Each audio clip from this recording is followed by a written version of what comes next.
And the first one is JayZ by Michael Eric Dyson.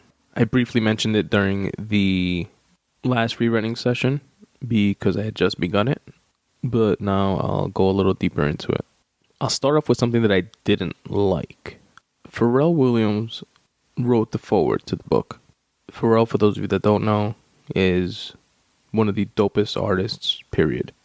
Super producer, both in music and now in movies, is responsible for so many hits. One of which is Happy, which I dance with my son Aiden like almost every day when I come home from work. He like takes me over to the Alexa and tries to say happy. He's like, happy, happy. Because I started doing that with him earlier on and playing Happy, and he feels happy and he starts dancing and I dance with him, and it's definitely a highlight of my day. But anyway, Pharrell wrote the foreword to the book, and in the audiobook version, he couldn't read it for whatever reason. I don't know why.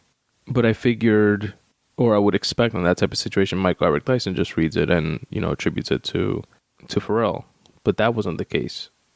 Nick Cannon read it for Pharrell, which, nothing against Nick Cannon, but it just, I don't know, it felt weird. It felt like, what? Why? Like, seemed unnecessary and odd. But anyway, aside from that, what was dope about the book is that JayZ released his publishing, and I'm not sure if that's like the correct term to use or not, but basically he allowed Michael Eric Dyson to quote endless amounts of lyrics of his, which Dyson does throughout the book, and he breaks down the lyrics in a political, philosophical, rap genius type of way. And I thought that was pretty dope of JayZ to do that.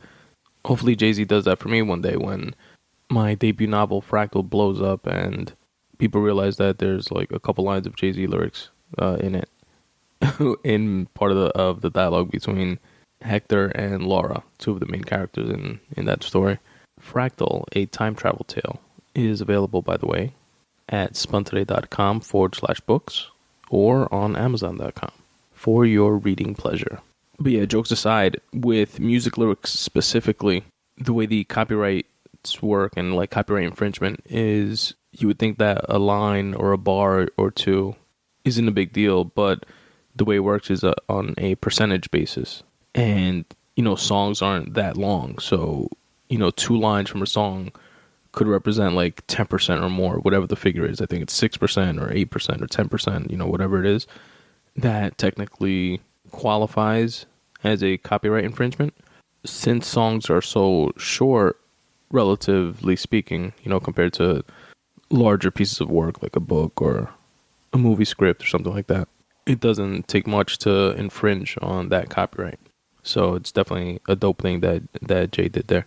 I really liked from the book as well that Michael Eric Dyson breaks down a lot of the lyrical beefs and like the origin stories of each, from JayZ's beefs with Nas to, little spats and little subliminals between him and Drake, the Kanye issues.